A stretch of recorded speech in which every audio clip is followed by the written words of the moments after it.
Hare Hare Bol. Got a little bit. Yeah, water be good.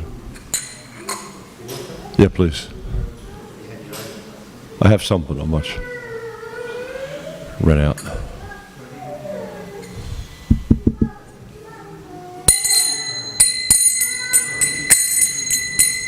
Jaya Radha Madhava Kunja Bihari Jaya.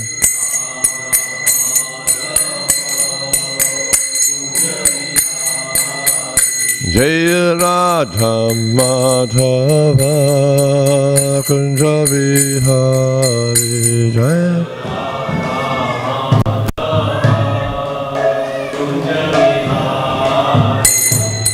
Gopi Janna Ballabha Girivardhari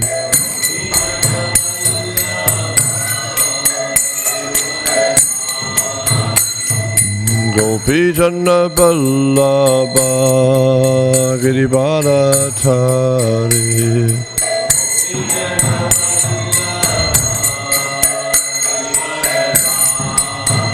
Jaya Radha Madhava Kunja Bihari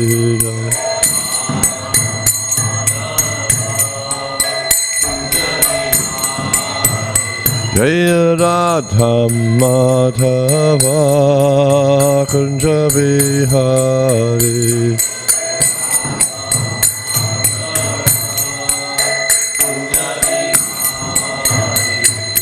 Gopi Janna Ballabha Girivardhari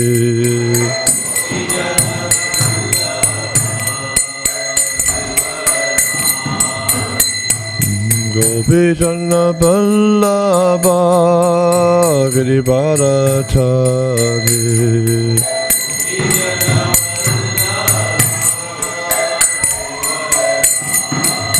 Yashoda Nandana Praja Jana Ranjana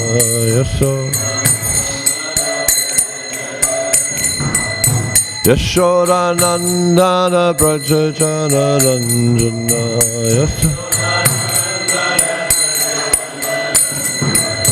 Yamuna Tira Bharacharya Yamuna Tira Bharacharya Yamuna Jaya Radha Madhava Kunja Bihari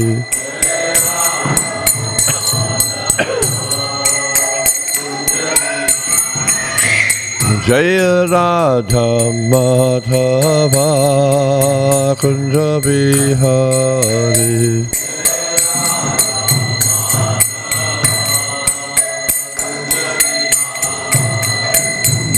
Gopi Janna Ballabha Girivardhari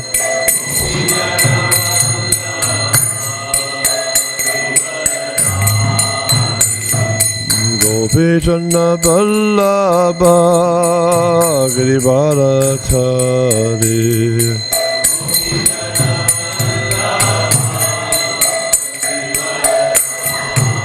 Yashoda Nandana Braja Jana Ranjana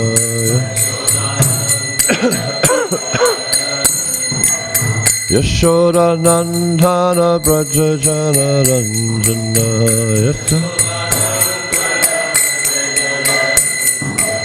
Yamuna Tira Bharacharya Yamuna Tira Bharacharya Jaya Radha Madhava Kunja Bihari Jaya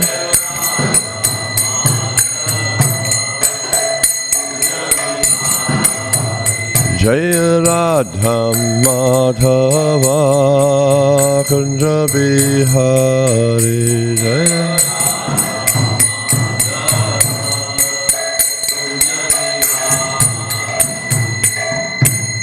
Jai Nitya Vishnu Par Paramahamsa Hare Vrajaka Asto Tarazata Śrīmad His Divine Grace of High Charanada Vinda Bhaktivedanta Swami Prabhupada Ki ISKCON BBT Founder-Acharya Save the whole world Srila Prabhupada Ki Jai Nitya Vishnu Par Paramahamsa Hare Vrajaka Asto Tarazata Śrīmad His Divine Grace of Bhaktivedanta Saraswati Thakur Maharaj Ki Ananta Koti Vaishnavinda Ki Namacharya Shri Haridas Thakur Ki Premsakaho Shri Krishna Chaitanya Prabhu Nityananda Shri Advaita Gadadhara Sri Sadigaur Bhaktivedanta Ki Shri Radha Krishna Gogopada Shamakund Radha Kund Giri Govardhana Ki Braj Bhumi Shri Vrindavan Ki Navdeep Mayapur Dham Ki Purushottam Chetra Jagannath Puri Dham Ki Ganga Mai Ki Jamuna Mai Ki Bhakti Devi Ki Tulasi Maharani Ki Samaveta Bhaktivedanta Ki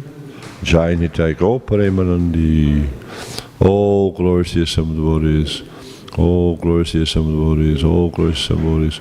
All glories, Lord, be to Sri Guru and Sri Garanga. All glories to Srila Prabhupada Ki Jai. Namo Vishnu Padaya Krishna Padaya Śrīmad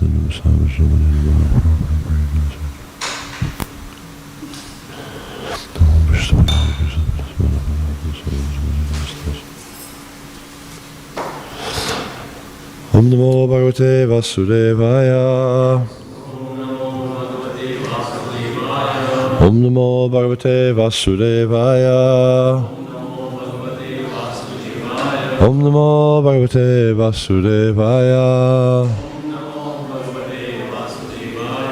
Sa Va Ayang Brahma Mahad Vimrigya Savarayam Brahma Mahad Vimrigya Savarayam Brahma Mahad Vimrigya Kaivalya Nirvana Sukhanubhuti Kaivalya Nirvana Sukhanubhuti Kaivalya Nirvana Sukhanubhuti Savarayam Brahma Mahad Vimrigya Kaivalya Nirvana Sukhanubhuti Priya Suhrid Va Kalu Matuleya Priya Suhrid Va Kalu Matuleya Priya Suhrid Va Kalu Matuleya Atmahaniyo Vidhi Krid Gurus Cha Atmahaniyo Vidhi Krid Gurus Cha Atmahaniyo Vidhi Krid Gurus Cha Priya Suhrid Va Kalu Matuleya Atmahaniyo Vidikrid Guruscha Sava Ayam Brahma Mahad Vimrigya Kaivalya Nirvana Sukhanubhuti Priya Suhridva Kalu Matuleya Atmahaniyo Vidikrid Guruscha Sava Ayam Brahma Mahad Vimrigya Kaivalya Nirvana Sukhanubhuti Priya Suhridva Kalu Matuleya Atmahaniyo Vidikrid Guruscha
Sa, that Supreme Personality of Godhead Krishna.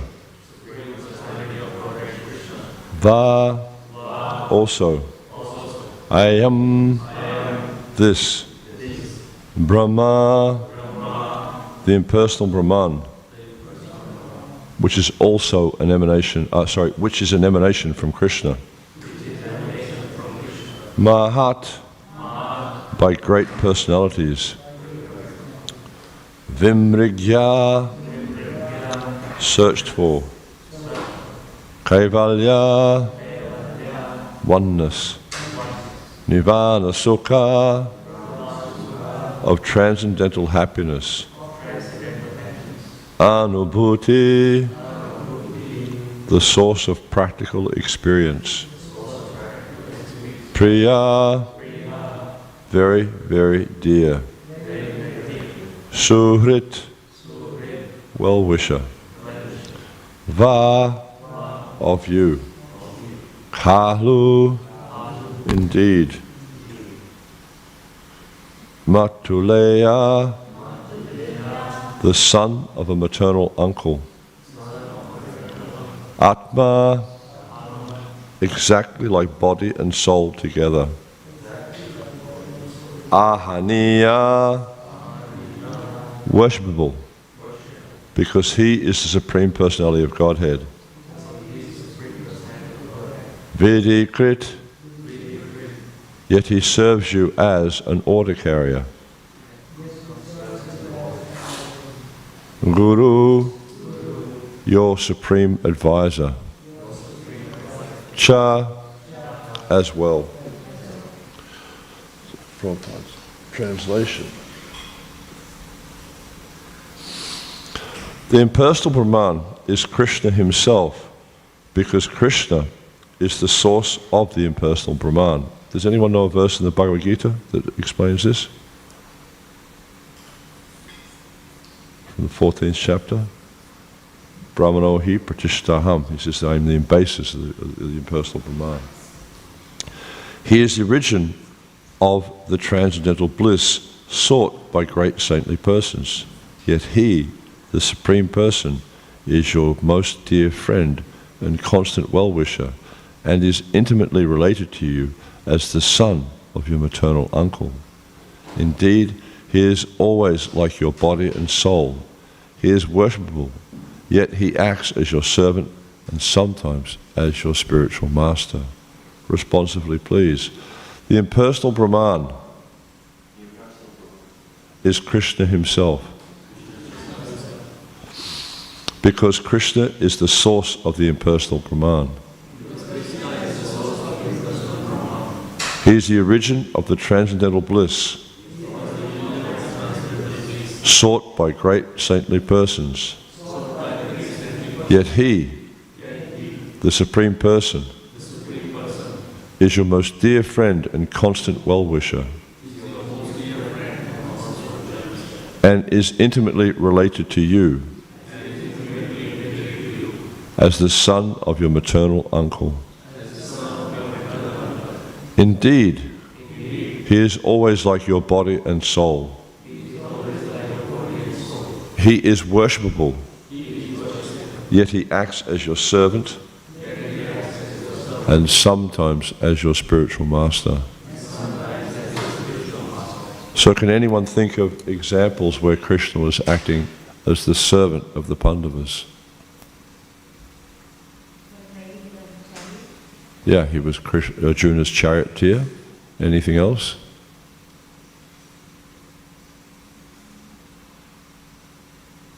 Only one thing? A little bit loud. I'm sort of really blocked up. He was a messenger, yeah. He went to the court of the Kauravas to try to convince them not to have the war. Yeah? So many, many examples actually there in the scriptures of how Krishna acted as the servant. And what about as a spiritual master? How did he act as the spiritual master of the Pandavas? There's two examples that come to mind, but there's many. Yeah, he recited Bhagavad Gita.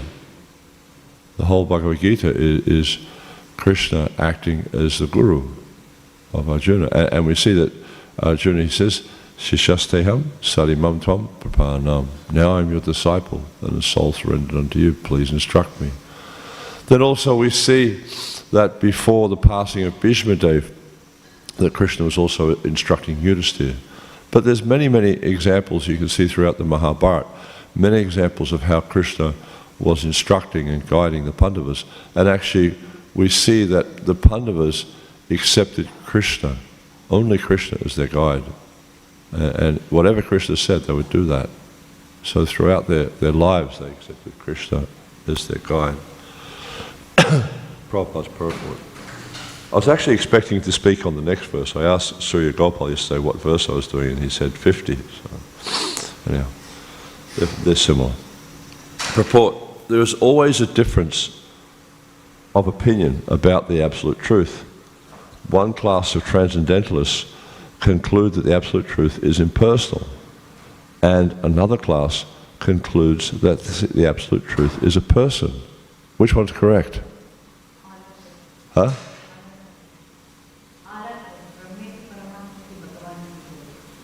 So which one's correct? Is he a person or not a person? Person. But he's actually both. He has his impersonal feature, but ultimately he's a person, as we'll see Prabhupada's explaining here. In Bhagavad Gita, the absolute truth is accepted as the Supreme Person. Indeed, that Supreme Person himself, Lord Krishna, instructs in Bhagavad Gita, Brahmano hi pratishtaham, mata paratanam nyanyat. This impersonal Brahman is my partial manifestation. So it's coming from Krishna, but it's only a part of Krishna, it's not the whole. Yeah? And there is no truth superior to me. That same Krishna, the Supreme Personality of Godhead, acted as the supreme friend and relative of the Pandavas. And sometimes he even acted as their servant by carrying a letter from the Pandavas to Dhritarashtra and Duryodhana. Because Krishna was the well-wisher of the Pandavas, he also acted as guru by becoming the spiritual master of Arjuna. Arjuna accepted Krishna as his spiritual master, Sishyasteham sarimam tvam prapanam. And Krishna sometimes chastised him. Can anyone think of when Krishna chastised Arjuna? A very nice verse in the Bhagavad Gita in the 2nd chapter. Anyone know the verse? Krishna says, Asachan navasachastram pragyavadam shapasase gata sumagata sumshat nanu sachanti pandiraha. While speaking learned words, you're lamenting for that which is not worthy of grief. The wise lament neither for the living nor the dead. So he's saying that Arjuna, you're presenting yourself as being a learned person, but actually you're behaving like a fool because you're glorifying that which is not worthy of glorifying. Because you're talking about the body. You're lamenting about the loss of the body, but actually a wise person understands that the body's temporary. And that's what Krishna explains to Arjuna in the 2nd chapter. And sometimes Krishna, for example, the Lord said, Asachon avasachacham pragavadam sabasase. While speaking learned words, you're mourning for that which is not worthy of grief. The Lord also said, Kutastva kashmalamidam vishame samupashtitam. My dear Arjuna, how have these impurities come upon you? Such was the intimate relationship between the Pandavas and Krishna. In the same way, a pure devotee of the Lord is always with Krishna through thick and thin. This, his way of life is Krishna. This is the statement of the authority this is the statement of the authority Sri Narada Muni. So, very, very wonderful description here, where Narada Muni is talking with Yudhisthira Maharaj. And we see, like, we've gone through now 10 chapters of the Bhagavatam, from the first chapter in this canto through to this chapter now, number 10, which have been describing the glorious pastimes of Prahlad Maharaj, or the glorious character and quality of Prahlad Maharaj in his devotional service, and how he was completely surrendered to the Supreme Personality of Godhead. He just, no matter what was happening, no matter what his father was trying to do to him, he just took shelter of Krishna at every moment. And a very, very glorious description of a glorious devotee.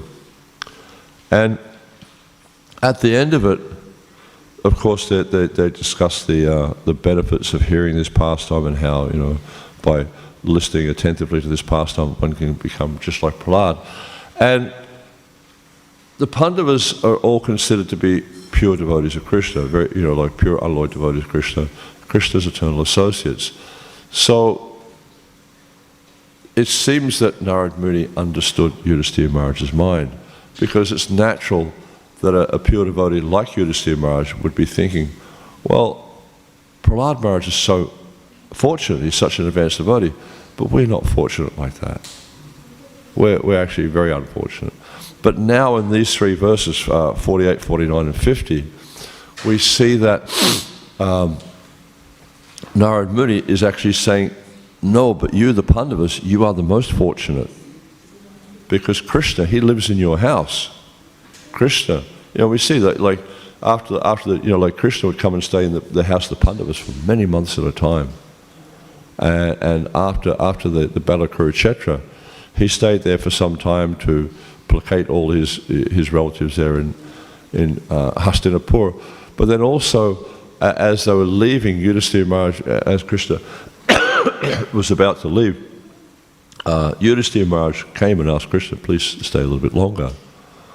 Actually, that was a little bit late, because then what happened was, while he was staying there, he went down to the battlefield at Kurukshetra, because Bhishma Dev was just about to leave his body. He and all the Pandavas, they went down there. And it's described, there's different descriptions, but one of the descriptions I've read mentions how Bhishma Dev spoke for 54 days. So almost 2 months he was speaking on all these different topics, especially about dharma, of a Kshatriya, of a Vaishya, of a Brahmana, a Shudra, you know, all these different. He spoke about Varnashram. And so, you know, Yudhisthira Maharaj was listening, but also Krishna was there. And then they went back to the palace in Hastinapur after Bhishma Dev passed away, and Krishna spent some more time there.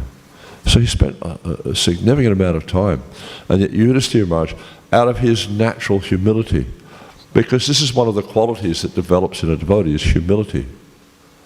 And Prabhupada discusses this quality of humility in many places, but in particular in the Bhagavad Gita in chapter 12, Prabhupada is discussing the importance of humility for a devotee. And he explains that without humility one cannot have knowledge. Because we see in this material world, people have so much knowledge, you know, like people who are scientists and IT experts and doctors and lawyers and all that. They have so much knowledge. But generally we find they're not very humble. Generally you'll find that they think they're, you know, like, you know, I mean, so often we have the experience where we might be interacting with someone from a particular field of expertise, and it's obvious, that they're not humble. I'll give you an example. I remember years ago, I was going to, might have been the Alfred Hospital.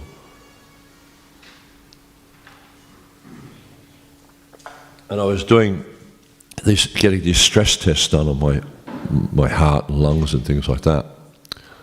And they were sort of giving me instruction on how to do it, on what I'm supposed to do. And at the end, because I just did the test and was breathing and whatever I had to do, and then the nurse said, "Oh, just see what we made you do." She's taking responsibility for the outcome. And we see this is quite common in the material world, is everyone thinks themselves the doer. And as Krishna explains in the Gita, these activities are actually carried out by the material nature. But the spirit soul, bewildered by the influence of false ego, thinks himself the doer. Just like this body, we think we're controlling the body. But how much control do we have of the body? Really? Stop breathing for an hour or so, see how it works. Can you stop blinking your eyelids? Can you stop your hair from growing? Even the simplest of things we can't do. Yet, we think we're the controller. We think we're the enjoyer. But actually, as Krishna explains, the spirit soul, bewildered by the influence of false ego, thinks themselves the doer of activities which in reality are carried out by the material nature. So this whole world is functioning under the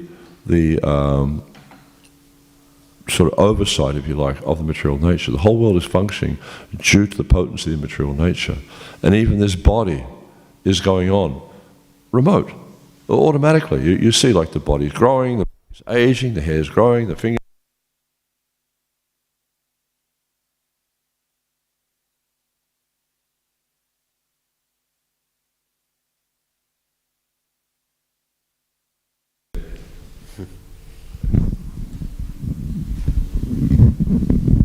So all this is going on seemingly automatically by the material nature. But Krishna says also, he said, Maya jakshena prakrite suyate sacharacharam, that this material nature is my energy, it's working under my supervision, under my direction. So it's not automatic. Krishna puts it into place. And we see that Prabhupada in his purports, he'll many times talk about so many wonderful things in this material world. Just like, there's computers, we've got all this technology here with the sound system and stuff. There's cars, there's planes, there's all sorts of wonderful machines. And they look like they're functioning automatically. But if you take out the spirit soul, what happens? It's just a lump of matter. It can't function. And it's the same with the body. If you remove the spirit soul from the body, it is just a lump of matter. And it will decay in due course. So we can see that by the influence of false ego, people are bewildered about the reality of this material world, and they think that they are the controller and they are the enjoyer. But actually, we can understand that Krishna, he's actually the only controller, he's actually the only enjoyer, and he's actually the only friend. This is a point that Krishna states at the end of the 5th chapter of the Gita. So, Yudhisthira has this mood because he's a pure, unalloyed devotee of Krishna. He's understanding, I'm not the doer. But at the same point, even though he's a very, very greatly advanced devotee, he's also not thinking that I'm fortunate. He's thinking, I'm most unfortunate, because, and he gives different reasons in different places, and we see this is quite common with pure unalloyed devotees, is they're thinking that others are more fortunate than them because they have humility. Because, as I was saying, Prabhupada points out, through humility, one can actually develop knowledge. And this knowledge helps us to understand who we are. It helps us to understand who the Supreme Personality of Godhead is. It helps us to understand our relationship with matter, with time, with all these different elements, but also our relationship with Krishna. And with this knowledge, see, there's different types of knowledge. There's material knowledge, which I was talking about before, where you can understand matter. But ultimately, that doesn't help you unless you understand matter in relationship with Krishna.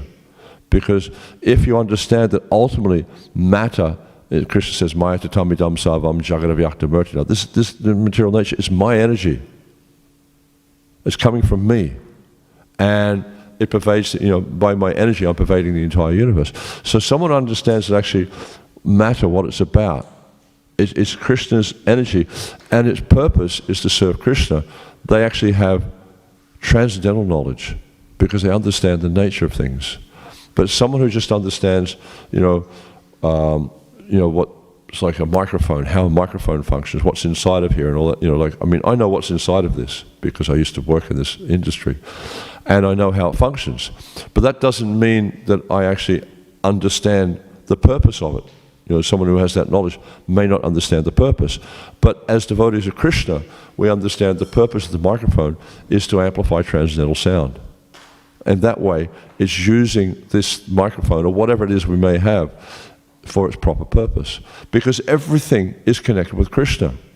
Krishna says in the Gita that, what's that verse? Aham savasya prabhavo mata sarvam bhavatate iti matva bhajante mam buddha bhavas manvita. That I am the source of all spiritual material worlds. Everything emanates from me. So if we understand that, if we understand that everything is nothing but Krishna's energy, then we should understand how to utilize that. And so he says, Buddha bhavasa manvita, that the wise, knowing this, they engage in my service with great determination.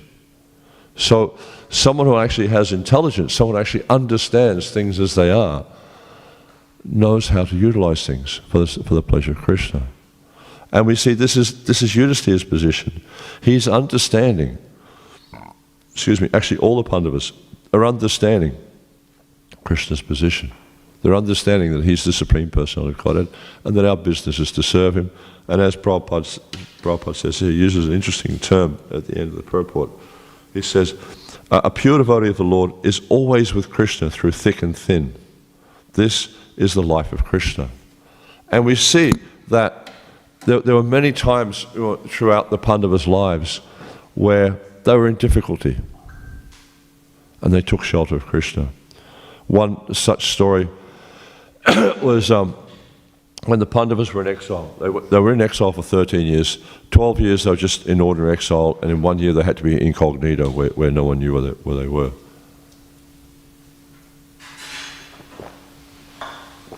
Or even knew who they were.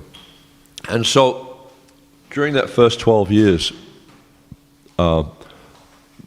Duryodhana was always looking how to do harm to the Pandavas. And he thought this is a really good opportunity because they don't have the kingdom, they don't have any protection, they're just out in the forest, so now I can really get them and, rub salt into the wound. And of course, this just made Bhimsen just more and more determined to destroy the Kauravas. But at one point, there's many stories of how the Kauravas were just trying to or especially Duryodhana and his brothers and friends were just trying to humiliate and cause harm to the Pandavas. And invariably, he'd wind up being humiliated himself. There's one story where the Kauravas they attacked because they were trying to cause harm to the Pandavas, but somehow or other they attacked a Gandharva called Chitraratha. And this Gandharva, he actually captured them and he bound up Duryodhana and all the others went running away. And Bhimsen, he was thinking, oh, this is wonderful, such a great opportunity now that we don't have to fight now because he's finished, But then Yudhisthira, this is the quality of Yudhisthira, he's saying, no, he is our kinsman and we have to protect the honor of our family by saving him. So then what happened is because the Pandavas, for some reason they didn't have their weapons with them, and Arjuna went down there and he simply took a torch, like a stick with a flame on the end of it, and he defeated this Kshatriya, with his torch. He actually used it as an astra. He completely defeated him. And he had Duryodhana and the others released.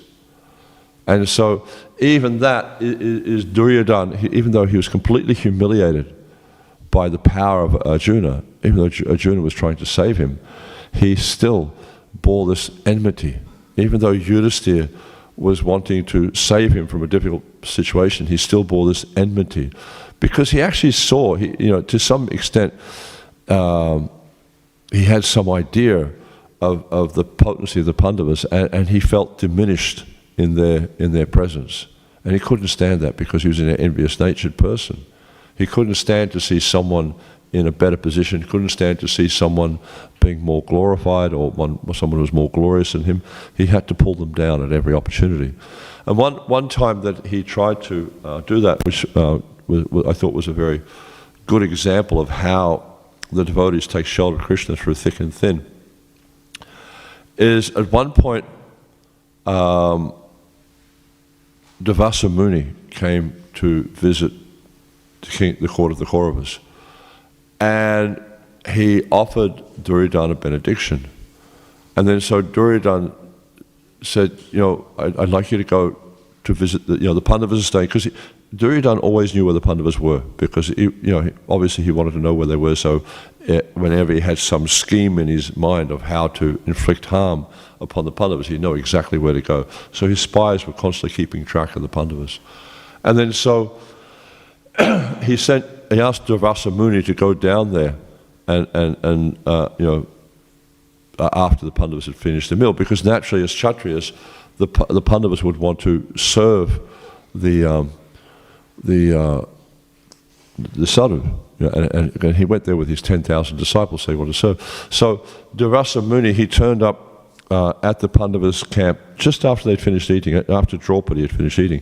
And Draupadi had this benediction. She had this mystic pot whereby as long as she hadn't eaten, she could feed unlimited people. It didn't matter how many people come, she could feed them. But once she'd finished, the pot was, there was nothing left. And she could, as long as she hadn't eaten, she could just keep, dishing out from the pot. Thousands and thousands of people. And so Durvasa Muni turned up just after she'd eaten. And then, he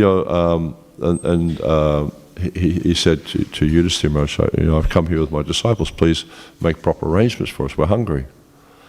And so Yudhisthira said, please, you go down to the river, take your bath, and then come back and we'll make proper arrangements.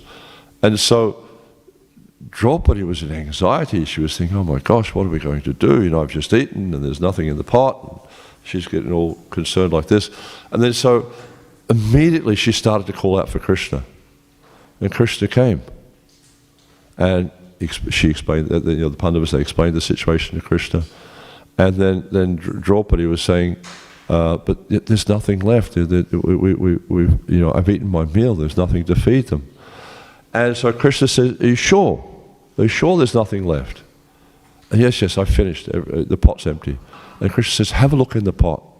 Just look at one time. Have a look in the pot to see. And she looked in the pot, and there was just a small piece of spinach stuck on the side of the pot. And Krishna said, quickly, give it to me. So Krishna, he took that and he ate it. And because of the love of Draupadi, when she's cooking this and offering to Krishna, he became fully satisfied. And there's a nice verse in the Vedas where it says, Yasmin tushte jagat tushtat. When the Lord becomes satisfied, the whole universe is satisfied. So instantly, Durvasa Muni and his 10,000 disciples, they became fully satisfied. They couldn't even think of eating a grain of rice. They were so satisfied. So they were embarrassed. And they didn't want to go back to Yudhisthira Maharaj and say, we're satisfied, we don't want anything to eat. So they sort of quietly snuck away. So the point is with the pure devotees, in any situation of life, they take shelter of the Lord. And of course, for devotees, we find that when we're in a distressful situation, it's very easy to take shelter of Krishna because, there's this problem, there's that problem, Krishna, please save me. But we see with the great souls, in any situation, they take shelter of Krishna. Whether they're happy, whether they're sad, they always take shelter of Krishna because they understand that Krishna is their only shelter. They understand that, and this is the point that that is being made here in these verses, that they see Krishna as everything. Krishna Matta, Krishna Pitta, Krishna Pranadhan. They see Krishna as everything. He's their mother, he's their father, he's very life and soul. And in every circumstance, they take shelter of Krishna. You know, when something nice happens, they think this is Krishna's mercy. When they're in calamity, oh Krishna, please save me. And it's interesting that we see this as, you know, at the end of this story of Prahlad Maharaj, because we see that in every circumstance, Prahlad Maharaj, he took shelter of the Lord. You know, he was at the school of the Gurukul of Sundar and Amaka, and he's teaching his school friends about Krishna and about chanting the name of Krishna, the benefits of chanting the name of Krishna. You know, he's being thrown into various difficult circumstances by the arrangement of his father's cohorts, and whatever happened, he took shelter of Krishna. He didn't even see these as calamitous situations. He wasn't even concerned about they were trying to pierce him with weapons, or, you know, have him attacked by ferocious animals, or thrown into a pit of snakes, or anything, or boiled in oil, or thrown off a cliff, or anything like that. He was just so absorbed in thought of Krishna, 24 hours a day. And so this is the glory of a great devotee, is no matter what happens, no matter what happens in their life, they just take shelter of Krishna. And they see everything as just simply a manifestation of Krishna's energy, whether in one form or another. There's even, I remember reading a purport years ago, and Prabhupada was describing some manifestation of Krishna's potency. And then, you know, just like Prabhupada's kind of, I guess his contemplation, his meditation was coming out in the purport. And he said, this is a not so attractive form of the Supreme Personality of Godhead. So he was seeing this connection. He's always connecting everything with Krishna. And I remember, you know, when I first joined ISKCON many years ago, that everything, we tried to connect everything to Krishna, you know. Prabhu, can you clean Krishna's temple? Prabhu, can you wash Krishna's pot? You know, everything we tried to connect it with Krishna. We saw everything as a manifestation, or everything as belonging to the Supreme Personality of Godhead. And this is stated by Krishna in the Bhagavad Gita also. He says, Bhaktiranga tapasam savalompa maheshwaram surinam savabhutamam gatvamam shantim rishati. So he says, I'm the only enjoyer of all sacrifices, all austerities. I'm the enjoyer. Savaloka Maheshwaram, that I'm the proprietor, I'm the owner of all planets, everyone on the planets. And Surinam Sarvabhutanam, that I'm the only friend, and, you know, the well-wishing friend of all living entities. And then he says to Arjuna, Gyatpamam Shantim Rishati, knowing this, or knowing me like this, one can actually attain peace. So, and this is a really important point, because we see in this material world, everyone's hankering for peace.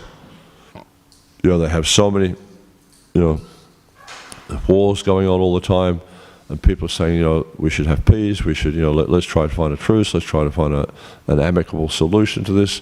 So they're always hankering for peace, but they don't know how to find it. Because everyone's actually in competition to Krishna. They're all trying to be the controller, they're all trying to be the enjoyer. And with this mentality of trying to be the controller and the enjoyer, the only thing you'll know is disturbance, because this is not our natural position. We are not the supreme controller, we are not the supreme enjoyer, we are not the supreme proprietor. We're actually servants of God. And until we can realize that position, we'll never know peace. And this is the point that Krishna's making to Arjuna in the 5th chapter. If you understand that I am the supreme controller and enjoyer, that I am the proprietor of everything, and that I am the only friend.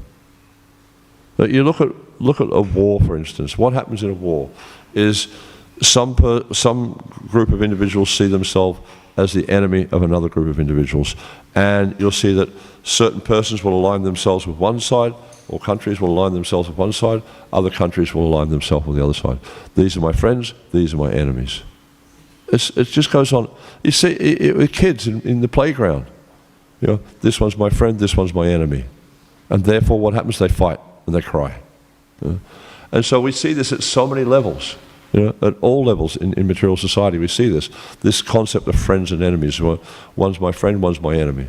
And we fight as a result. And as a result of this, so much calamity, so much disturbance, so much dissatisfaction is coming. And it all gets down to the simple point is they think that I am the controller, I am the enjoyer, I am the friend. And there's a nice verse in the 10th canto which discusses this, where Lord Brahma and the Devatas are talking about how that ultimately in this world, if people neglect the lotus feet of Krishna, they'll never understand the actual situation. And he talks about how it says vimukta manina, how they're thinking vimukta, that they're very, very elevated, they're very advanced, they're liberated. But he said avishuddha buddhaya, because of their impure intelligence, they don't actually understand the actual situation. And that impure intelligence can mean different things. It can mean one thing is they're contaminated by material desires, which we find also in the seventh chapter, Nate vidu swata katim hi Vishnu. They don't know what the supreme destination is. Why? Because they're contaminated with material desires. They're thinking that sense gratification is the aim of life. And if one thinks that to enjoy the self in this material world, that is the aim of life, they will never understand what the goal of life is, because they have a different idea. And we also see this avishuddha buddhaya also can refer to impersonalists, who think that to merge into the Brahman is the goal of life. They also don't achieve satisfaction. And there's a verse in the Chaitanya Charitamrita that points to this: is Bhukti Mukti Siddhikami Saklaya Shanta Krishna Bhakta Niskama Atta Eva Shanta Bhukti Mukti Siddhikami Saklaya Shanta. So it says Krishna Bhakta. Krishna Bhakta Niskama Atta Eva Shanta. Because the Krishna Bhakta has no material, is Niskama, no material desires, then Atta Eva, certainly, indeed, he is peaceful. But Bhukti Mukti Siddhikami, so the Bhuktis, they're after sense enjoyment. The Muktis are after liberation. And the Siddhis, they want some perfection in the world. Bhukti Mukti Siddhikami, lusty. They're all lusty. Sakalaya Shanta. Therefore, certainly they cannot be peaceful. So if someone is after something in this material world, apart from Krishna, they can never be happy. The only thing that will make us happy in this material world, and this is demonstrated in this point, in this story here of Prahlad Maharaj, the only thing that will make us happy in this material world is to take shelter of Krishna. At every step of the way, whether it's happiness, distress, heat, cold, whatever it is, Because we see Krishna points out also in the Gita that matra spasas ta kuntaya sitoshna sukha dukkata agamapa inonyadas tang tatikshvasa bharata. The non-permanent appearance of happiness and distress and their disappearance in due course of time are like the appearance and disappearance of summer and winter seasons. Right? Like I live in northern New South Wales and it's hot up there right now. Down here it's like 14 degrees. Up there it's 30 plus. But it's just sensory perception. Because for one person, it's very, very nice. Like, most of you have just got one layer of clothing on. I come in here with 3 or 4 layers of clothing on. But that's just due to my senses. Ultimately, it's all the same thing. Because it's just one person sees it as favorable, one person sees it as unfavorable. It doesn't matter. It's just sensory perception. And as Krishna says to Arjuna, tongues to tikshasa bharata, these things must be tolerated because they're all external. They don't really matter in the ultimate issue. But what matters for us is to take shelter of Krishna at every step of the way. Whatever's going on in our life, whatever we're doing, and Krishna, he also mentions in the 9th chapter, very, very nice verses in the 9th chapter, Yat karoshi yarashnasi yash johosi dasiyat yat tapashashi kuntaya tad karusha marapanam. That whatever you do, whatever you offer, whatever you eat, whatever you offer, give away, whatever austerities you perform, you do that, O son of Kunti, as offering for me. And then in the next verse, he explains Subha Subha Hare Moksha Sekam Bandhana. What's it? Sanya Shayo Vimukto Mo Paisasi. That in this way you'll become freed from the reactions to inauspicious and auspicious activities. Because the common concept is, like the mode of goodness kind of concept is, don't do inauspicious things, do auspicious things. That's good. It's better than doing, sinful activities, but still it's binding because you become conditioned to the mode of goodness. But he's saying by doing it for me, by doing it for Krishna, you'll become freed from the reactions to auspicious and inauspicious works. With your mind fixed on me in this principle of renunciation, you will be liberated, and thus you will come to me.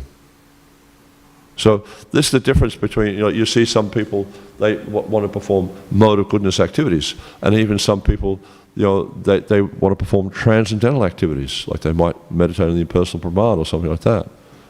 But here in these verses, we see how Narad Muni is showing Yudhishthira Maharaj the difference between a transcendentalist and a devotee, a pure devotee. Because ultimately, a pure devotee has no other thought than satisfaction of Krishna. Whereas a transcendentalist is still looking at their own benefit. How can I become freed from the influence of the modes of material nature?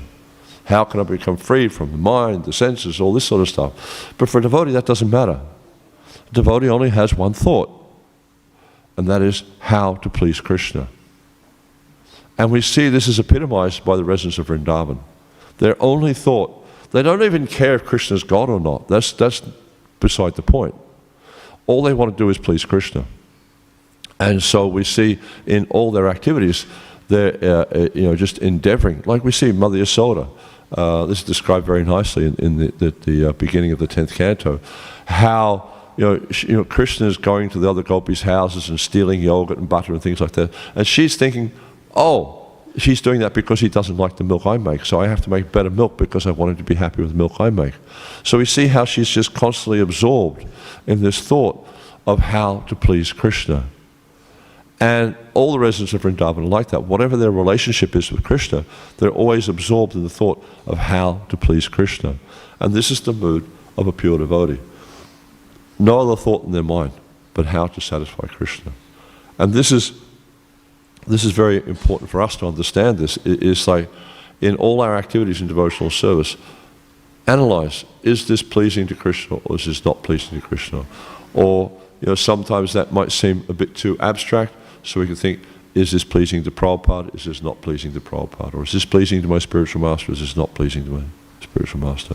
Because, as it says, Kintu Prabhu ya priya vitasha, Guru is very dear to Krishna because he's given his life to canvas on Krishna's behalf. So, in all our activities, always try to look at, would this be pleasing to Krishna? Would Krishna like, or would Prabhupada like me to do this or not? And in this way, we get to the point where we're not doing activities for ourselves, we're doing activities for the pleasure of Krishna.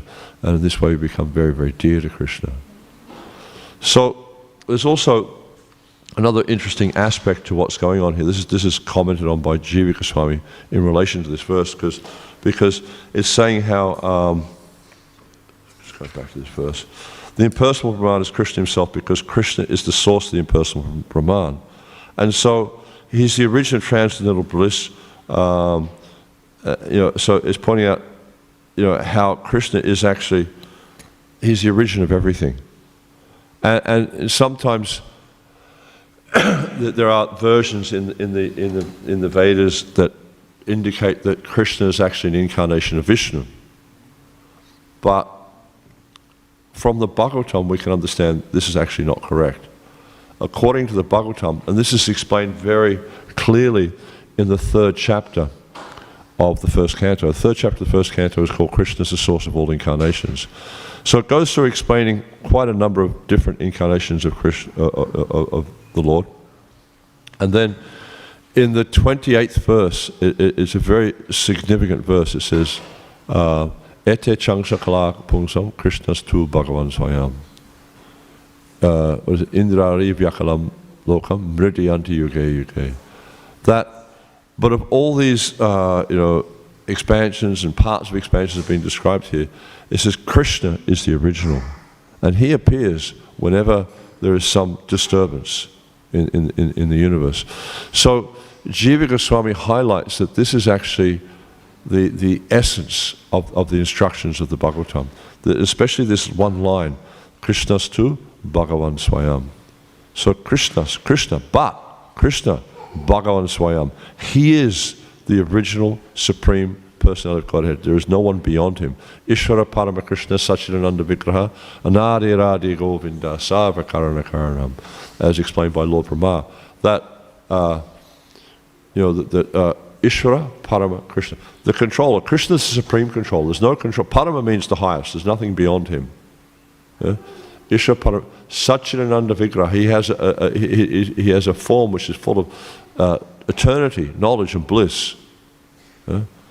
Anadi Adi Govinda. Adi means the origin. He's the origin of all other origins. He has no other origin. He doesn't come from anyone else. And then he says, Sava Karanakar, and he's the cause of all causes. So this is Krishna's position. And this is explained in great detail by Jiva Goswami in his Sandarbhas, that this Krishna's tu Bhagavan Swayam. And he actually says that this is the essential verse of the Bhagavatam. And this is the verse by which all other verses of the Bhagavatam must be understood. But he makes a really interesting comment in the Krishna Sandarbha, the 29th verse of the Krishna Sandarbha, that actually for a Vaishnava, for a Gaudiya Vaishnava, he understands all scriptures from this verse, this Krishnastu Bhagavan Swayam, that all scriptures say the same point, that Krishna is the supreme original personality of Godhead. He has no other origin. He is the one from whom everything else has come. And we see that this is also being explained by Krishna's Kaviraj in the 5th chapter of the Adi Leela.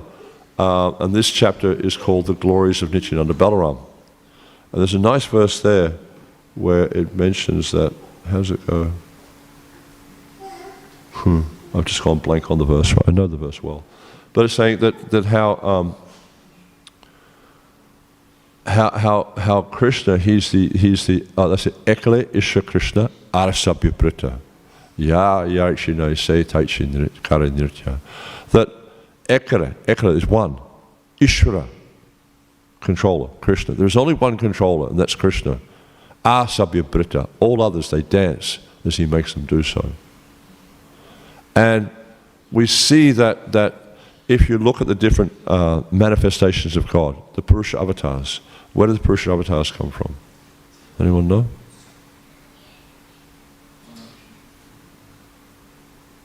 Where do they come from? Mahavishnu, yeah, they expand from the Chatavyuha. Where does the Chatavyuha come from? Sankarshan. Yeah? Where does Sankarshan come from? First Chatavyuha. The first Chatavyuha comes from Mahashankarshan, which comes from Balaram. Yeah? So we can see these are expansions of Balaram. And who is Balaram? What's his position? He's addressed as the Supreme Personality of Servant of Godhead. So all these Purusha avatars, all these Chatavyuha, all these they're expanding in so many ways, but they're coming from the Supreme Personality of Servant of Godhead. They have a function to serve God. But Krishna, Ekala Ishvara Krishna, he's the only joy, he's the only controller, he's the only master. Everything else is expanding from Krishna. So we see how this verse is also confirming that even the Brahman, so many people are aspiring for Brahman, but even the Brahman, Brahmano hi pratishtaham, it's coming, I'm the basis of that, it's coming from me. So this is a very, very important discussion.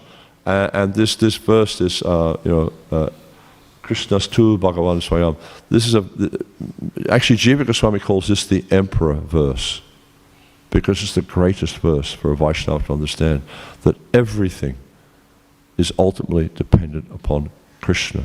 No other form, not Vishnu, not whoever it might be, Narayan, whatever. It's all dependent upon Krishna because he is the original Supreme Person of Godhead. He is the Summum Bonum. Everything comes from him. And therefore, the Gaudiya Vaishnavas, understanding this, coming in the line of our Acharyas, understanding this, we accept that Krishna is the Supreme Person of Godhead and he is the goal of our life. Okay, I'll finish there. Any comments, questions?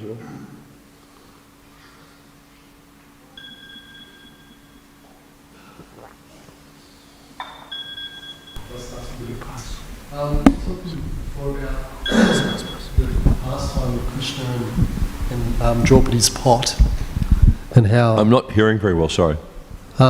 just when you're talking about the pastime of Draupadi's pot and how Krishna said if there's anything left, and because there's just a little morsel and Krishna took it, and because he was satisfied, the whole universe is satisfied at that time.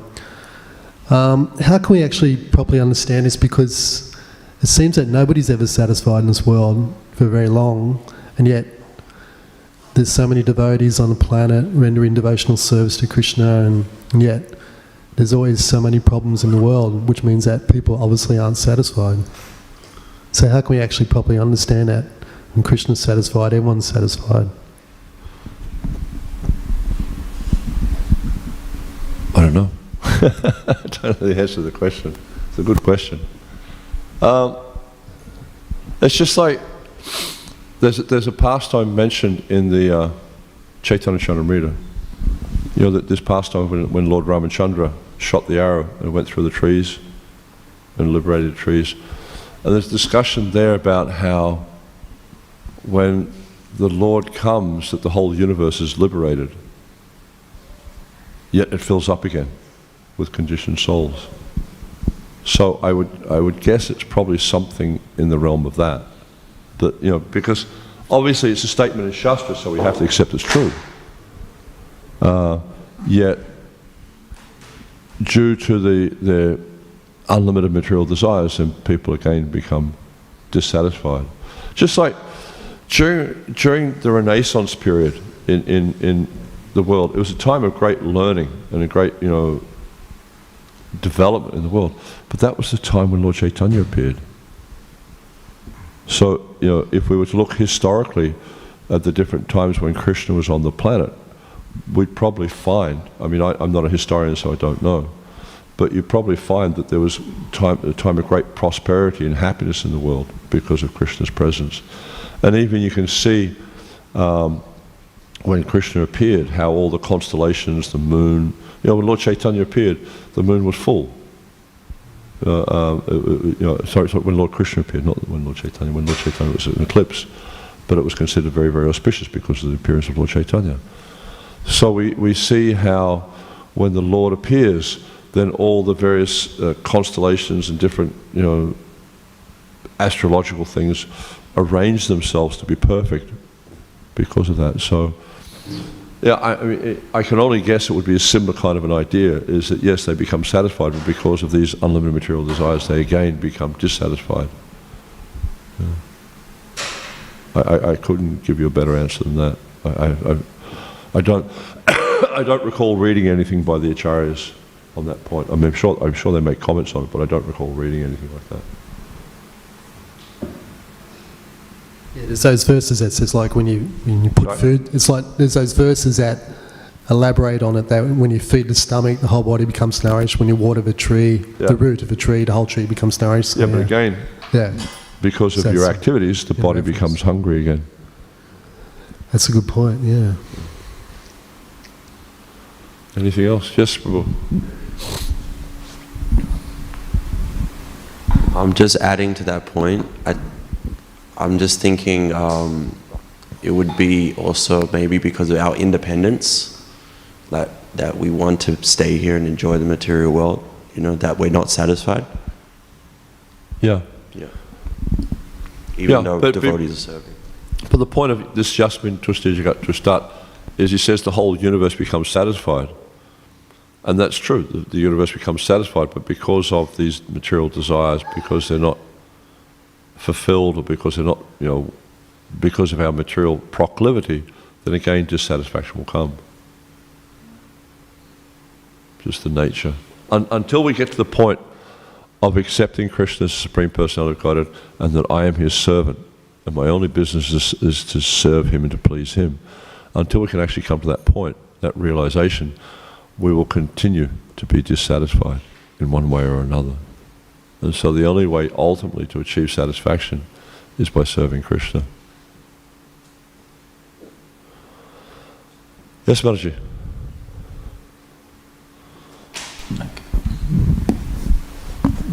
Hare Krishna Prabhu, thanks for the nice class. And as you said, like people who are engrossed in sense gratification, it's very hard to make them understand the goal of life. Yeah. Like I'm trying to preach my friends, and most of them, like you can understand, like they don't want to take it up, but Yeah. some are very, like they don't know what they are doing, but they're very pious, but at the same time they don't want to accept this. Accept the goal of life, like they don't understand, and how to make them understand. There's an interesting saying, a man convinced against his will is of the same opinion still. Yeah. So you can't force anyone. Our duty is simply to present Krishna consciousness to as many people as we can in the best way we can do it. Try to present in a way that makes it attractive to them. Not that we change the philosophy to make it attractive, but we present the pure philosophy through whatever means we can to try to, just like, nowadays yoga preaching is quite popular because people want to do yoga. So you do teach them yoga, and at the same time you give them Bhagavad Gita. But you can't, what is it? Vaisheshika Prabhu sometimes says, you can lead a horse to water, you can't make him drink. You can lead a man to knowledge, but you can't make him think. Yeah? So, our duty is to present Krishna consciousness. But as Krishna says in the 2nd chapter of the Gita, you have the right to perform your duty, but you're not entitled to the fruit of the results. Never consider yourself the doer of the activity, and don't be attached to not doing your duty. So, like you can go out there and present Krishna consciousness, but it's up to them whether they take it or not. It's also up to Krishna in their heart. Mata smriti jnanam apadam cha, that whether he inspires them, whether he helps them to remember who they are. Don't be attached to the outcome. You have no control over the outcome, whether the person takes or not. Our duty is simply to go out there and present Krishna consciousness as enthusiastically as we can. And the more we can become transparent, the more we can simply act as a servant of Krishna, then the more we'll be effective. But there's no guarantee of that, because it's up to Krishna, and it's up to the will of the individual living entity. And some are attached to me, and they say, for your satisfaction, I will chant 1 mantra a day, like that. That's good. Yeah.